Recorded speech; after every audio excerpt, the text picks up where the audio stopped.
In a small apartment where the morning sun streamed through the window, Amy Harrison peered through the viewfinder of her camera mounted on a tripod. Her fingertips sometimes trembled, but only at the moment they touched the shutter. It wasn't from fear, but from the joy of capturing a moment. Perfect, Amy smiled with satisfaction. After 10 years as a freelance photographer, her portfolio had steadily gained recognition. Her photographs were now being selected for premier magazines like National Geographic and Time. However, not a single member of her family genuinely celebrated her success.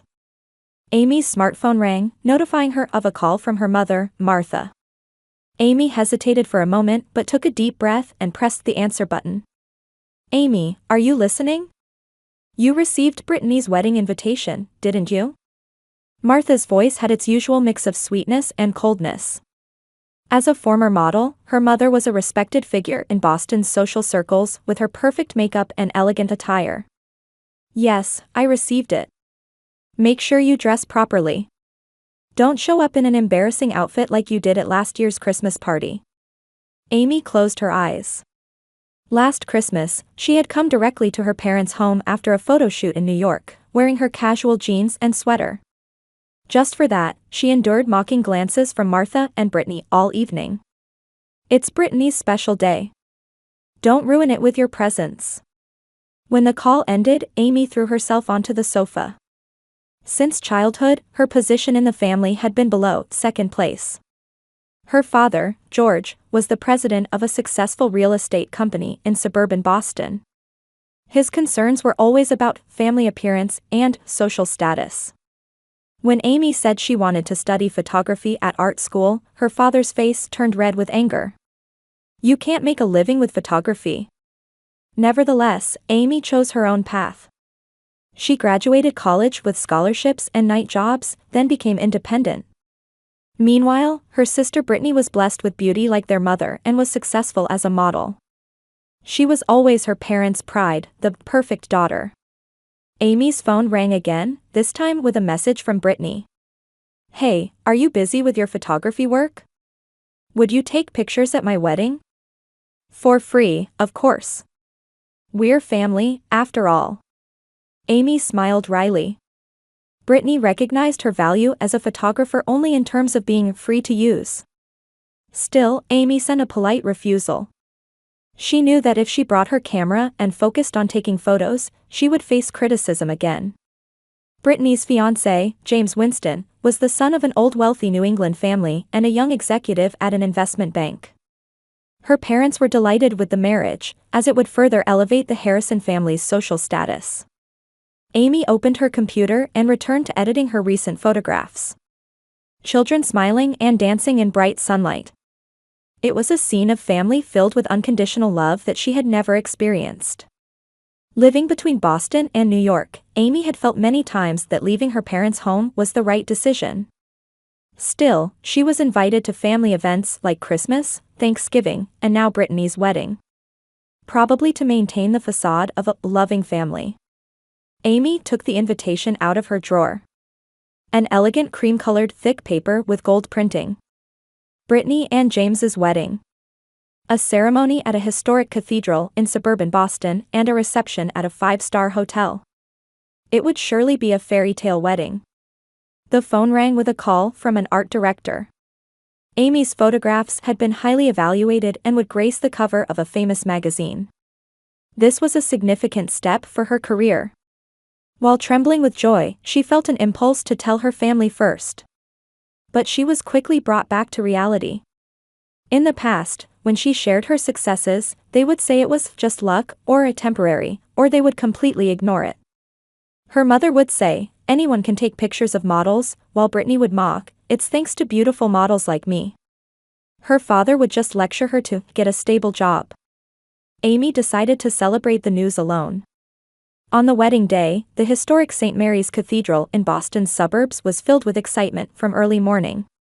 Amy stepped out of a taxi and adjusted the hem of her simple emerald green dress. She had tried to be modest yet elegant, hoping to avoid criticism from her family.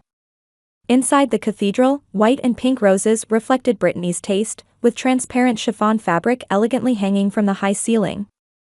When Amy entered, many guests were already seated, dressed in splendid outfits. Ms. Amy Harrison? The receptionist checked the list and looked puzzled. Your seat is this way. She was guided to a small table near the entrance, the farthest from the main table. While all the surrounding tables seated 8 people with relatives and friends chatting pleasantly, Amy's table had only 1 seat. Is there some mistake? Amy asked, but the guide shrugged apologetically. I'm sorry. According to the seating chart, this is your place. Amy took a deep breath to control her emotions and sat at the designated seat. In her bag, she clutched a small USB drive. While waiting for the ceremony to begin, she quietly observed the venue with a professional photographer's eye, despite feeling uncomfortable in her isolated situation. The ceremony began with the solemn sound of a pipe organ. James stood in front of the altar in his tuxedo, nervously waiting for the bride's entrance. When Brittany entered, led by their parents, a murmur ran through the venue. She was wrapped in a custom silk and lace wedding dress, looking as if she had stepped out of a movie scene. During the ceremony, Amy sat quietly, watching her sister's special moment. Complex emotions crossed her heart. Not envy, but a wish that this happiness would be real. And at the same time, guilt over the truth she knew. After the ceremony, the guests moved to the grand ballroom of the hotel for the reception. Sparkling chandeliers, luxurious decorations, and a professional orchestra's live performance. Everything was in perfect harmony, showcasing the wealth and power of the Harrison and Winston families. When dinner time arrived, service staff began bringing out the food. Luxurious appetizers and main dishes were served to each table. However, Amy's table was bypassed. While all the invited guests were enjoying foie gras and caviar, all that was placed before her was a single piece of dry bread on a small plate. Amy didn't take long to understand the situation. This wasn't a coincidence or mistake, it was a deliberate insult. Guests around her began to notice, and their glances toward her mixed with sympathy and confusion. But no one offered to help. Oh, Amy, Martha approached. Her mother's face, adorned with a pearl necklace and an expensive dress, wore a thin smile. Do you like the meal? Amy controlled her emotions and responded, what do you mean? Martha lowered her voice to avoid being overheard and said, this is enough for you, isn't it? Photographers like you always eat whatever they can find on site, don't they? Those words hurt Amy's heart. But before she could respond, Brittany, in her pure white wedding dress, left her new husband's arm and approached Amy's table. Sis, are you enjoying yourself? Brittany's voice was sweet as honey, but her eyes were cold. I'm glad you came on my special day. But don't worry, I'm not expecting congratulations from you. Amy silently stared at her sister. You're really pathetic, Brittany pointed at the single piece of bread and, while keeping her voice down, spoke poisonous words. But you're always alone anyway, right? No lover, few friends. Not a life where you're loved like me. Brittany elegantly turned on her heel and returned to James.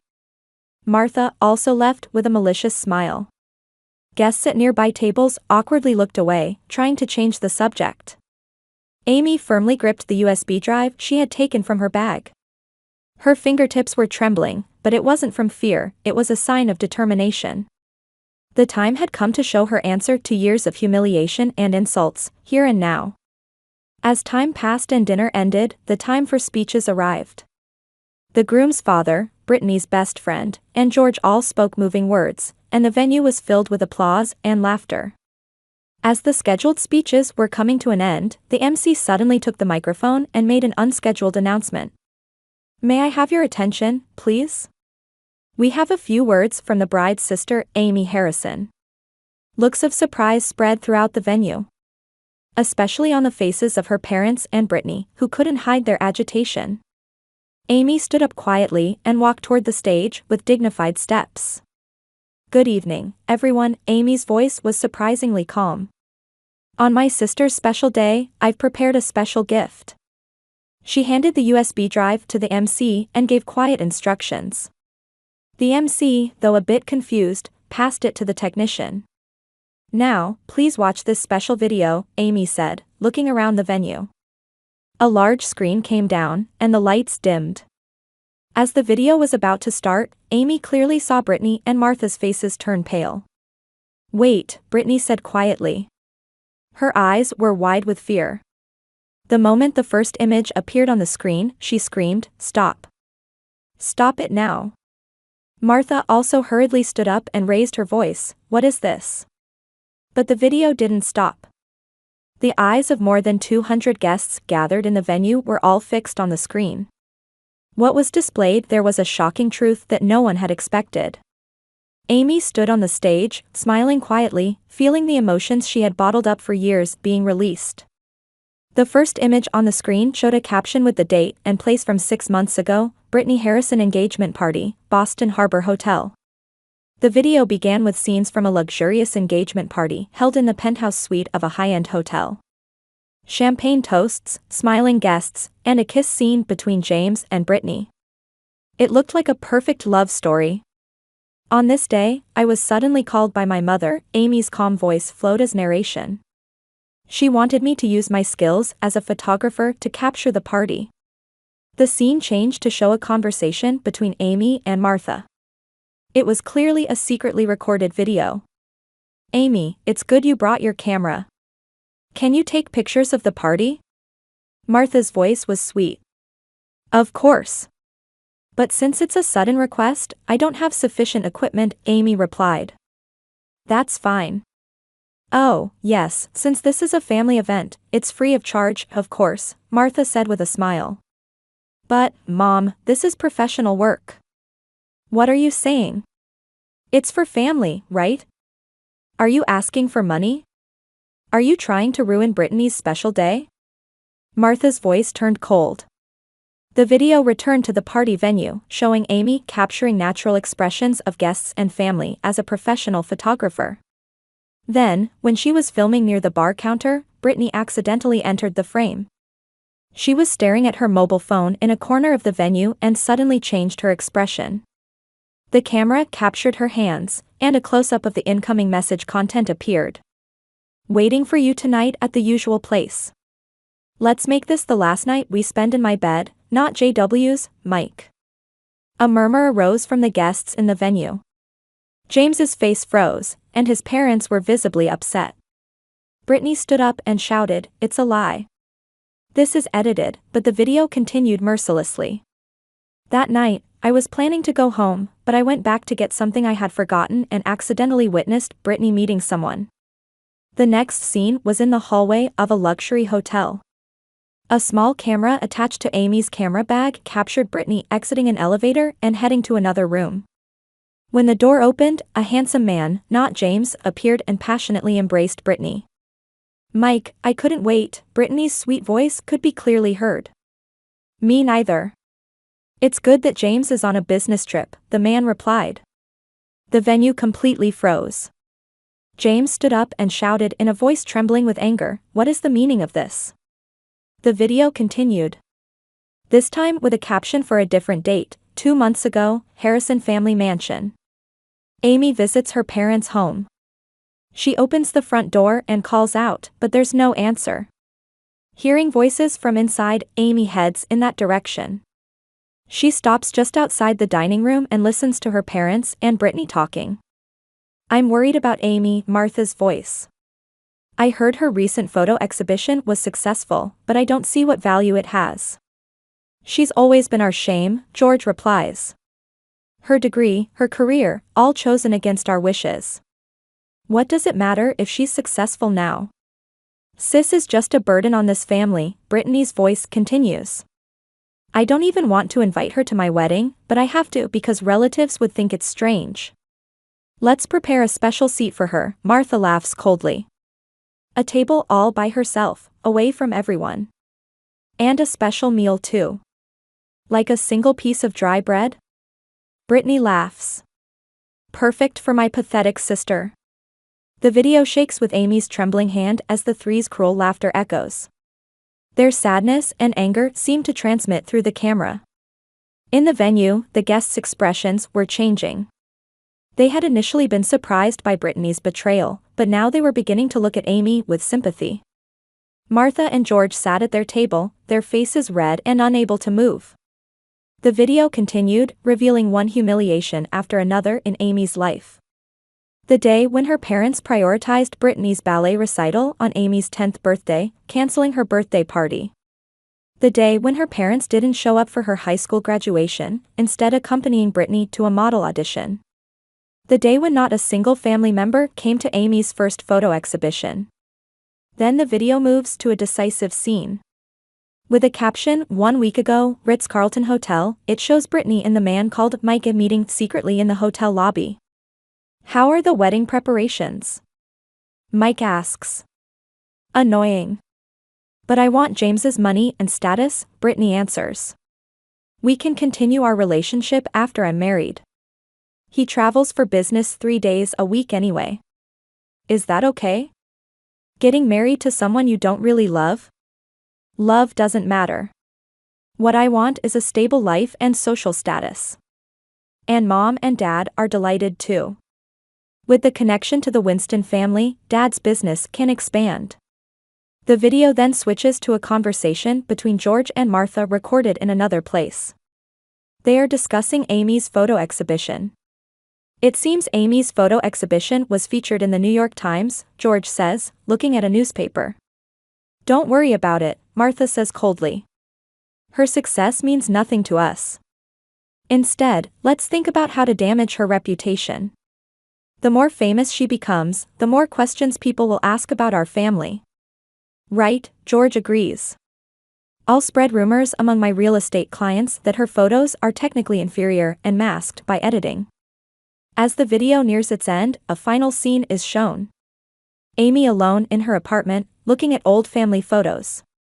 With tears but also a determined expression, she speaks. "I've always wished to be loved. To be recognized. But today, I've decided to free myself by showing the truth." The screen darkened, and when the lights came back on, the venue was wrapped in complete silence. Amy held the microphone and said in a calm voice, "I've endured everything my family has done to me. My table had only a single piece of bread, and my sister and mother laughed down at me. But just for today, I wanted everyone to know the truth."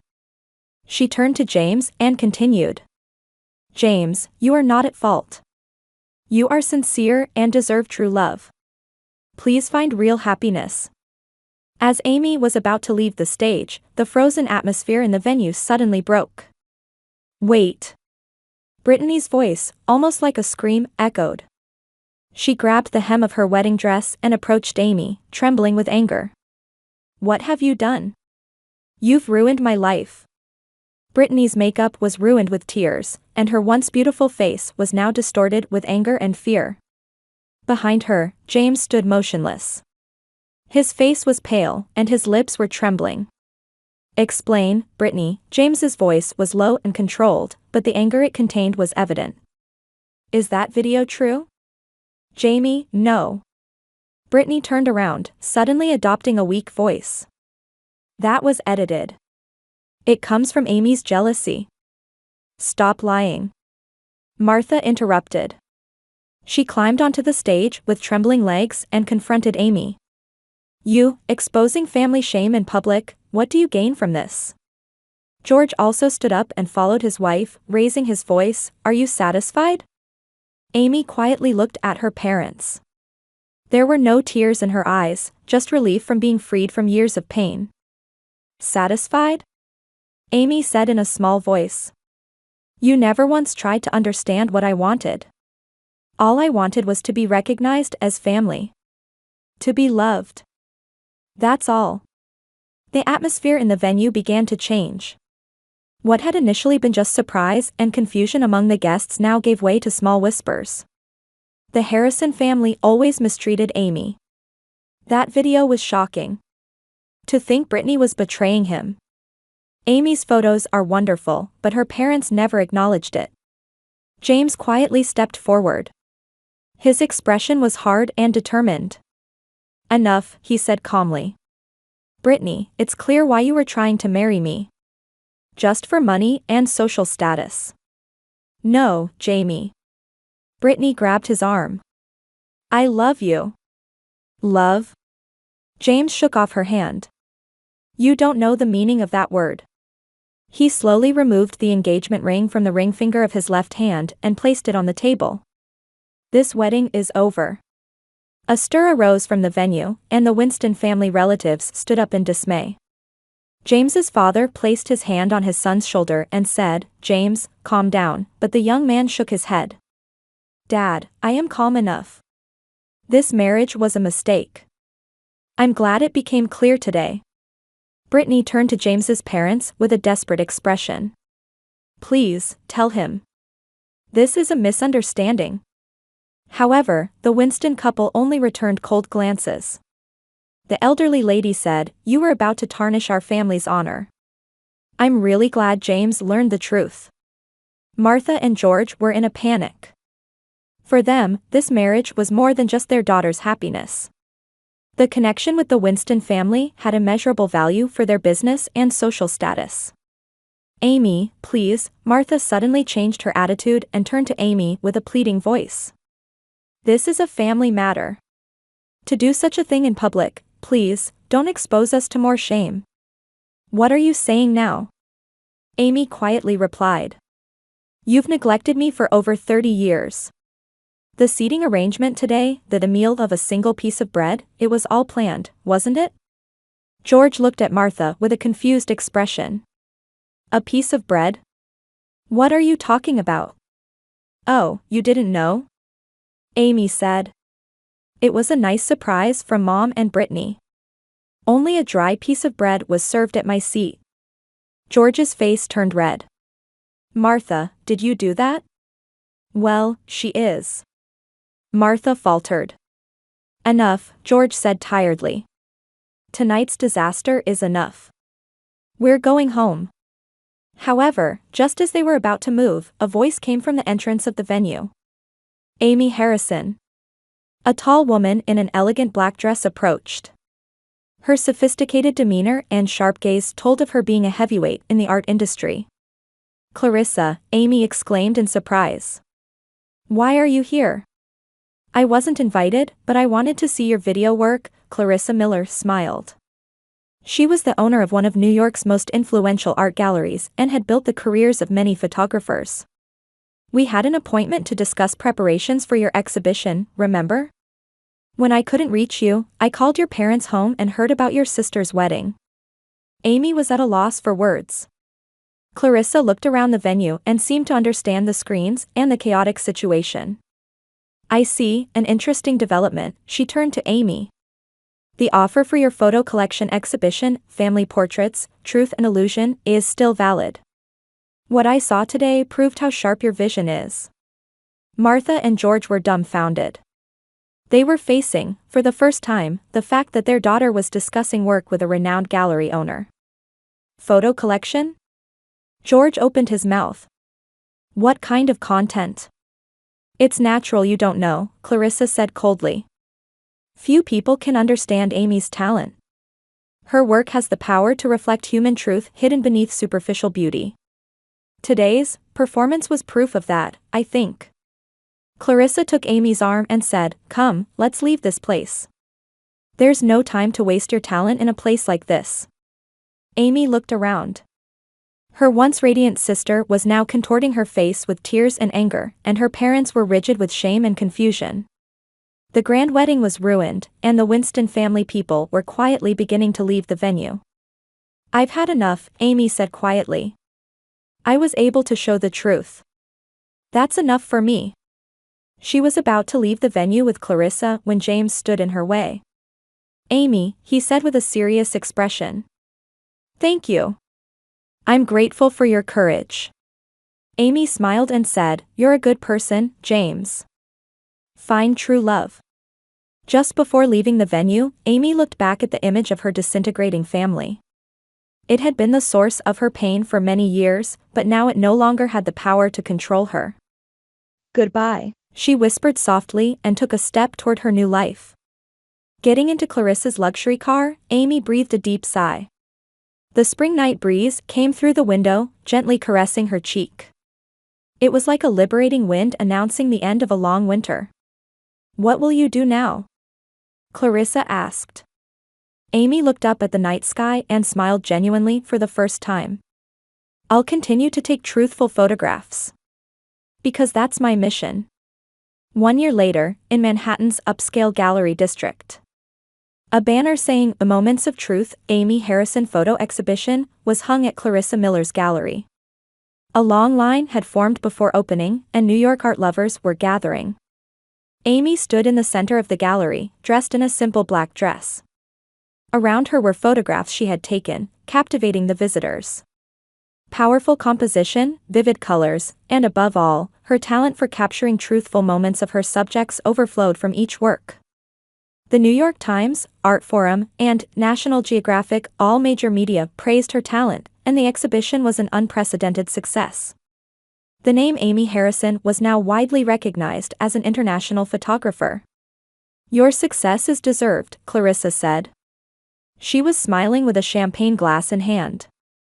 Talent and truth are always recognized eventually. Amy returned a grateful smile. Around her were new friends, artists, editors, and people who sympathized with her work. They were Amy's chosen family. People who, though not blood-related, understood and loved her talent and humanity. Meanwhile, the Harrison family continued to pay the price for the truth Amy had exposed. After the scandal, Brittany lost her modeling jobs one after another, and Mike also abandoned her and disappeared. No longer invited to social parties, she was accumulating debts. Martha and George were similarly affected. Rumors of shady real estate company dealings that Amy had exposed dealt a serious blow to George's business. Their position in social circles also plummeted, and their former friends began to avoid them. 3 months ago, Martha called. Amy, please. We've reflected on our actions. Let's reconcile. Amy quietly replied, Mom, I've realized that family is something you can choose. I've already found a new family. If you've truly changed, that's good. But I'm not coming back. On the final day of the exhibition, there was an unexpected visitor. As Amy was signing autographs, there was a haggard-looking woman standing at the end of the line. Her former beauty was hidden, and she wasn't wearing luxury brand clothes. It was Brittany. Sis, Brittany said in a small voice. There was no arrogance in her eyes anymore. This is a wonderful exhibition. Amy silently stared at her. I am looking for a job, Brittany continued, seeming to find it difficult to say. No one will hire me. Is there anything I can help with at your studio? Silence flowed. Clarissa whispered in Amy's ear, it's your decision. But while revenge is sweet, forgiveness is stronger. Amy took a deep breath and looked at Brittany. If you're willing to start from scratch, I could hire you as a cleaning staff for the studio. Begin with the basics. Tears welled up in Brittany's eyes. Thank you. Really? I'm sorry. It was a small step, but a sign of genuine remorse. That night, Amy was looking up at the starry sky from the terrace of her newly opened studio in Brooklyn. Next to her was David, a young photographer she had met at the photo exhibition. His warm smile and sincere eyes brought a quiet joy to Amy's heart. What do you think? David asked. Have you decided on your next project? Amy replied while looking up at the starry sky, I'm thinking about a theme called Rebirth, Stories of Destruction and Reconstruction. That's deep, David smiled. You can express it. Amy smiled back. After 35 years, she had finally known her own worth and achieved victory in the true sense. It wasn't the victory of revenge, but the victory of truth and self-liberation. New beginnings can sometimes be painful, Amy said, stretching her hand toward the night sky as if making a toast.